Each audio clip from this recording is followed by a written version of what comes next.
This is Inside Town Hall, a behind-the-scenes look at city government and the issues affecting you and your family.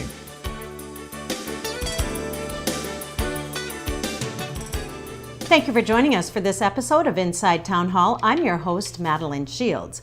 Coming up in the program, we meet our newly elected City Councilor, Kurt Sale, and we're going to meet Tom Lee, the new Executive Director of the Sioux Falls Sports Authority. We'll be back in just a moment. Hi, I'm Dr. Dorn. And I'm Dr. Sprunk from Falls Community Health. We're here to talk to you today about childhood vaccinations. Dr. Sprunk, did you know the vaccines recommended by the American Academy of Pediatrics for use in all children do not interfere with each other and can be safely given during a single visit? That's true. Like any medication, vaccines can cause side effects. The side effects from vaccines are almost always minor, such as redness and swelling where the shot was given, and go away within a few days. On the other hand, many vaccine-preventable diseases can be serious or even deadly. Even though many of these diseases are rare in the United States, they still occur around the world. Interestingly, the World Health Organization states that at least 10 million deaths have been prevented by vaccines between 2010 and 2015. For more information, talk to your pediatrician, family doctor, Or Falls Community Health. We are still meeting our Sioux Falls City Councilors who were newly elected in May, and this time around we're going to meet Kurt Sale. You represent the Central District of Sioux Falls. Tell us a little bit about yourself, and so far you've been on the City Council for a couple of months. How's it going? Well, being on the City Council is an interesting part. There seems to be a lot of things I have yet to discover. A lot of things I have discovered about the inner workings of what's going on in the city. It's been an exciting time for me to be there. With almost a $500 million budget, one of the first things we've been dealing with is where we allocate our money. So that's been, and I appreciate that, and I understand that, and I like to get involved in that too. So that's the exciting parts we've done. Probably the first major thing we did right out of the gate was to work with the USD Discovery Center that is going to bring hundreds of good jobs, good high-paying jobs to Sioux Falls. Worked with the state, worked to go ahead with USD on that. So that's an exciting part for being on the City Council. I was born in Sioux Falls and spent most of my childhood in rural Minnesota. Graduated from Hillsbury Creek High School and followed a little redhead girl to Sioux Falls that I just had to have, and now 40 years later, we're still together. I believe I'm still on probation, if you were to ask her on how that works. But we've raised our family here. We've been here for almost 40 years. All three of my children graduated from here and went off to college, and I've got two of my children still living in Sioux Falls, and the third one lives in Parkston but works in Sioux Falls. So this is our home. Currently I have 8 grandchildren, 7 with another one on the way. Sorry if I wasn't supposed to announce that, but there's one more thing. The cat's out of the bag now. So one of the reasons I wanted to serve on the City Council is I feel that through my experiences, I've got something to give back to the city. I want this to be the place that my grandchildren choose to make their home 20 years from now, 30 years from now. I want the opportunities for them that I had. When I came to Sioux Falls, and I was lucky enough to get my first good job, was on the Sioux Falls Fire Department. And at that time, back in 1980, we were suffering from a recession. So it was good to have a full-time job that had benefits at that time. So I spent 20 years on the fire department, took an early retirement, and I've been in the financial service and in insurance ever since then. Okay. What are some of the things that you learned as you began to run for City Council? You know, a lot of people are kind of afraid to seek public office who haven't maybe done it before. What are some of the things you learned on the campaign trail, and what have you learned now that you've been elected? I think the first thing that I learned was to be organized early if you're going to take on an adventure like this. Get good people to help you. Because you can't do it all if you're the candidate. You have to rely on good people. Just like now being on the City Council, it is a part-time position. I have a full-time job outside of this, as several of the councilors do, so you have to rely on staff to get things done for you. And we have a great staff, the City Council does, to help us with that. So those have been some of the things, and the amount of data that comes your way once you get on the council is enormous. You spend a lot of your evenings reading financial reports or other reports about things that have gone on. Currently right now, all three of the organized labor organizations are in negotiations with the city. So there was a wage and hour study done, and that was hundreds of pages that I kind of found interesting, so I read the whole thing. So the amount of data that comes could be overwhelming. You have to separate out what you really are interested in and what you can't tackle.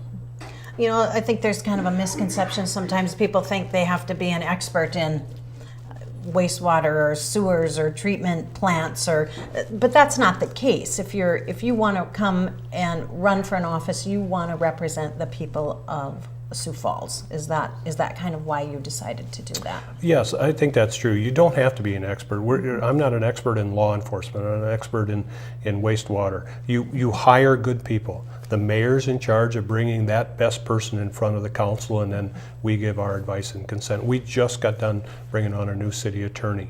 The mayor went through several interviews, and we didn't have to see everyone. He said, this is our guy. Then we had a chance to individually meet him, question him, and give our affirmative vote on that. So we have great department heads in the city. If we look across the country and see the problems that other cities might be having, you really, really do appreciate what happens in Sioux Falls. What are some of the things that you would like to see happen in the future? When you decided to run, was there one or two things that you think, I think maybe I could help improve this process? Is there anything that you have your goals set for? Well, I did not have one single shining issue that I had to achieve to be a successful city councilor. I think there's a lot of things, as we are going to talk about the Sports Authority and bringing everything together in Sioux Falls, those opportunities for people to expand and have a good time, whether it be the theater, whether it be sports, or whether it be, we've got such a good library that is underutilized at this point. I think those things, the quality of life, the opportunities for young people, and also the fact that people should want to retire here.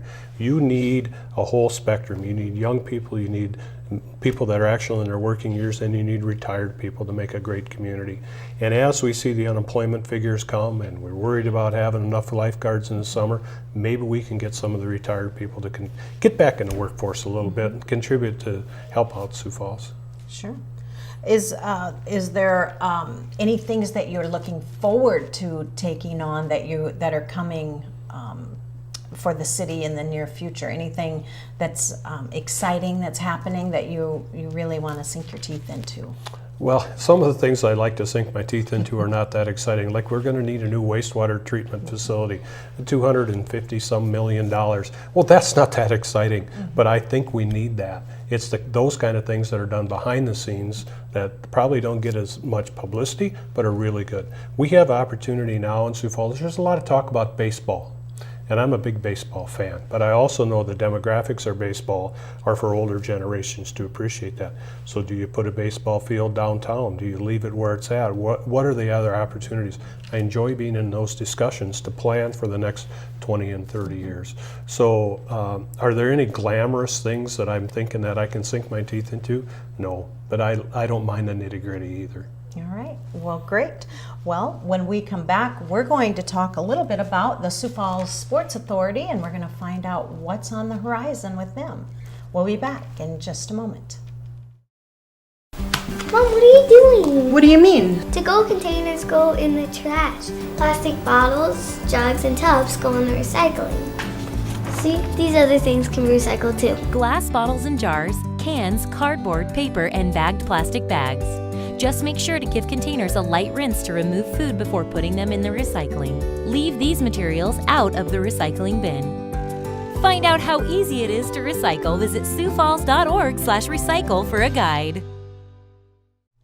Welcome back, where we are visiting with newly elected City Councilor Kurt Sale. Thanks for joining us. And his guest is Tom Lee, the Executive Director of the Sioux Falls Sports Authority. Thanks for being here. Thank you. Let's talk a little bit about what is the Sioux Falls Sports Authority and why do we need it?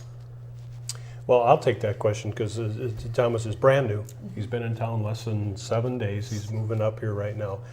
Sports Authority was put together by some forward-thinking Sioux Falls businessmen to bring sports to Sioux Falls, not just local high school sports, but to expand that to nationwide and sometimes international exposure to Sioux Falls. We have been very successful. I've been on the Sports Authority Board for 5 years. We've been very successful. Well, of course, the Summit League is a cornerstone to our success. With 62,000 tickets sold in the previous years, we've continued to set records. Thank goodness we have two great universities to the north and to the south of us that has contributed to that success. And when they play on that final game, it's the electric, the atmosphere we have there. And now we're continuously expanding that. We've done some NAI national championships. We do the Sioux Falls Marathon. That's what the Sports Authority is all about. We've been very lucky to find a good quality candidate like Thomas to come up from down south, and I'll let him talk about his background. And so that's what the Sports Authority is charged with. Okay. Tell us a little bit about your background. You're just moving into the Sioux Falls area. Tell us why you had to have looked at Sioux Falls and thought, do I really want to go there? And tell us what appeals to you here. I really like the pace and the town. I think it's really, it's a perfect size compared to Charlotte. So Charlotte's 1 million people, and all of South Dakota has 800,000 people. So some people, big city people, might think that sounds crazy, but my wife and I, we both grew up in small town Iowa, and myself in small town West Virginia. This is kind of what we want. So where I grew up in a town of 10,000 people, this would be massive, but compared to Charlotte, for us, this is a perfect size. So we're really happy to be here. Let's talk a little bit about the Sioux Falls Sports Authority, and what do you see as the opportunities that maybe we can expound on? Sure. So the relationships in place are already great. So the pressure, I think, is on me not to mess those up, but to build as well. So Kurt mentioned we have hosted and continue to host several NCAA events, NAIA events, mostly indoor sports at this point. So we'll continue bidding for those, hosting those hopefully, and seeing what else is out there as far as hosting. And of course annually also, like Kurt said, the Sioux Falls Marathon, which is a great event, and I'm looking forward to being a part of that as a first timer. Sure. When we look at the marathons, that's not just local people, correct? It's people from all over the country. Do they come to this destination to run? Is that something that's normal among runners? Runners are a different type, and that's a good different, but they're really passionate about what they do. So the folks running the marathon are serious runners, and they'll come from all over. A lot of marathoners like to do, they're called 50 staters, so they want to run a race in 50 states, in each of the 50 states. So hopefully Sioux Falls is that South Dakota race for them. But yeah, the half and the full are really coming from out of town, and probably the 10K and the 5K are a lot of locals. But it's great to have a local event here that brings that tourism impact to town. Let's talk a little bit about the rivalry. You know, you talked about the universities to the north and the south. We have to say the Jackrabbits and the Coyotes, and everybody's got their side. Does that excitement, because we're right in the middle of those two locations, does that really get people more interested in coming to Sioux Falls for those events? Well, I think certainly the locations of those two and the passion that their fans have really contributed to the success of the tournament. It has been so successful now that the Summit League has moved their national headquarters to Sioux Falls. And that actually is what created the opening for Thomas to come on, because our previous director then took a job with the Summit League. I don't know if you can get more passionate fans than the Jackrabbits. The Coyotes are catching them, but when they pack those stadia in there, it's blue and it's red, and that has really contributed to the success of that tournament. And it's moving on to other sports as well. And I have to apologize to all my Jackrabbit friends. I have the wrong color on today, so I am a Jackrabbit fan. You're gonna. I don't have a side yet, so maybe I can be solicited. But right now You're neutral. I'm go both. Yeah. Well, you can see dollar signs from both sides, so it's all green to you, I guess, and to the city of Sioux Falls. Let's talk a little bit about, what does that do for economic development, the Sioux Falls Sports Authority? I really don't have the exact figures. I would suggest the Convention Visitors Bureau do, but I do know it's huge. When you're bringing in 62,000 ticket holders for a 4-day event, that's huge. And they just don't stop and go to the game. They're here in town, and a lot of people I know come from Brookings or even down from Millen. They get a room. They stay here, even though it's only 50, 60 miles back and forth. They'll stay here for that. So it's a huge boost. It's one of the largest sporting events that we're going to host in Sioux Falls for a long time. So it brings a lot of revenue. I don't have those exact dollars. Well, you're talking, like you said, hotel rooms, restaurants, gas. What are some of the other factors that factor in? Are there, when you're talking economic development, it must expound to other businesses as well. Sure, so the zoo. Anything anybody does, any attraction, shopping at the mall, shopping at Target, you name it. If those dollars are coming from out of town, that is impact that the Summit League or any of these other events are creating. Right. So if they're staying for several days, they're probably going to go, like you say, shopping or doing other things. Yeah, I'll just talk a little bit about the NAI tournament we held, the national tournament last year. I was a host for one of the teams. They came from Florida, and they came for a week. Well, they were unfortunately beat in their first game, but their tickets said we can't go back for a week. So they were looking for things to do. They went to of course they went to the mall, as all young men will want to go to the mall. I think they went to a movie. I took them. We went out curling one afternoon when they didn't have anything to do. So the fact that there were over 80 different college teams playing sports in Sioux Falls last year, most of that through the Sports Authority's effort, really generates a lot. That NAI tournament, locally, of course, when you have Northwestern of Iowa and you have some of those that can just drive back and forth, that's what kept the seats full for the whole tournament. But that long event, and it was our first time doing it, and we're going to do it again, and that really packed it in. But they were here not just traveling, but they came in for a whole week, and a lot of teams did that. We have NCAA hockey that goes on, we have wrestling, we have volleyball, we have all of those sports that happen too. So when you're talking about the Sports Authority, is that high school as well, or is it just the colleges and older? It's mostly colleges and older, although if there are state championships at the high school level that we can go after and potentially bid on or work with the county here, the school system, if they take the lead, however we can help them book those events, we would love to be a part of it. And if they're self-sufficient to not need us, then we're happy to participate in attending only. Sure. Are there any other sports that you're interested in bringing here? Is there anything that's on the horizon that maybe we didn't think about before? So there's an opportunity right now that just opened up with the NCAA to host the Division II football championships. Now, that would be December, and I hear, the southern boy hears that weather might be a little iffy in December. So we're going to put a bid in, and we're going to let them know that we are serious about hosting. We have a great venue, we have great hotels, we have, obviously it's easy to get here with the interstates and the airport, but the thing in their mind might be the weather, and we'll have to figure out a way around that. So there are hopefully some outdoor sports this upcoming football season being one of them potentially, but other than that, we'll have to take a look at that. So we have a great tennis center. I know wrestling is big in this area, so there's a lot of options I think that we could potentially host here, and it's just finding which options are going to reap the most rewards for the community. One of the things that we have been in contact with and you probably don't know much about this sport, is curling. Now, I'm a big curler, and they're always looking for venues. There's an international event that we could host. There's also national tournaments that we could host here in Sioux Falls. We're not quite there yet as far as our facilities go to be able to host that, but that is something in the next few years I think we're going to take a look at, and that's national TV exposure for Sioux Falls also. Because curling is the fastest growing sport in the United States. If you haven't tried it, I suggest you go out because it's a lot of fun. Well, I've heard more and more people interested in curling. Where can they play now? We play at the Shields Iceplex. Leagues actually are starting as we speak. So I'll be out there trying not to fall down come next week. But that's another thing, that we have to think outside of the box on what we can participate in.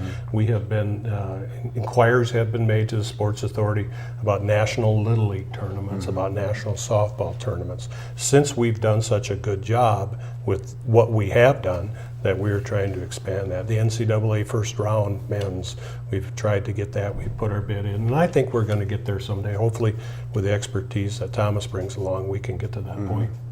When you talk about softball and baseball, is that the adult teams? Is there any chance for ever getting a little league here as well, or a tournament? Potentially. So those are big tournaments and big tourism impact, because moms and dads and grandmas and grandfathers want to go watch their family play. So that's something potentially we'll work with the CVB, with Visit Sioux Falls or Sioux Falls Visitors Authority on recruiting here. So if they're currently recruiting, if there's a chance for us to help and partner with that, then great. If they're not currently recruiting, then maybe there's a way we can go about that together in unison and go after those events to bring them here, because that's another great thing that we have. We talk about the indoor venues, but we have great ballparks here as well. So that's going to be exciting to spread that out to those that bring the tournaments to town, to let them know what we have to offer. When you were considering this position in Sioux Falls, were those some of the things, the quality of life things that you looked at in terms of parks and in terms of events and places that you could hold these events? It was. So venues, hotels, and ease of getting to that city are three of the largest components when bidding on an event and hopefully winning that event. And we have all of those. Like I said, we have a little bit of winter that we have to deal with, but other than that, winter's great for curling, winter's great for many sports, so that doesn't concern us too much. We're not going to be playing softball in winter. But those three things professionally are maybe the three largest reasons why I came. And then on a personal side, I've got 2 young kids, I've got my wife. We need parks, we need the bike trail, we need all of that to keep us entertained at nights and on weekends. So. Again, I think it's a great fit professionally and personally. We couldn't be more excited. And I think that's probably a message to the city council as well, as they go on and they're looking at those quality of life, because we've talked about, I've been doing this show for years, and always that reoccurring topic is, what are the quality of life things that we can offer new people to Sioux Falls? And we talked a little bit before we started rolling on camera about the low unemployment rate and how we need more people here.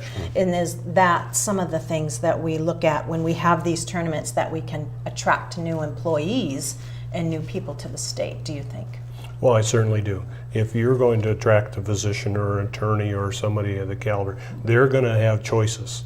And the choices could be Charlotte, or could be Minneapolis, and where they want to go work. We have great employers here, but if they're bringing their family, they want to be able to go to the theater, they want to be able to go sporting, they want their kids involved in whether that be swimming or tennis or lacrosse. I have a grandson that's going to start playing lacrosse. So all of those things, those quality of life things, do attract good employees to Sioux Falls, and then that goes on to, it's the quality of our schools that we have, it's the qualities of the universities that are currently here and close to us. So those are all good things. We are at a very good spot right now, and we continue to work to get to the best spot we can be.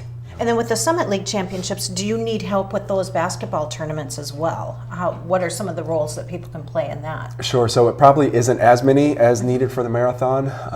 I think for the marathon we're going to have about 150 volunteers. For the Summit League it's going to be closer to 50 or 75. But it's helping in the hospitality rooms. It's helping be a team sponsor, as Kurt mentioned earlier, where you're in charge of a specific team. So you're helping them go wherever they need to go. You're helping them answer any questions that they might have.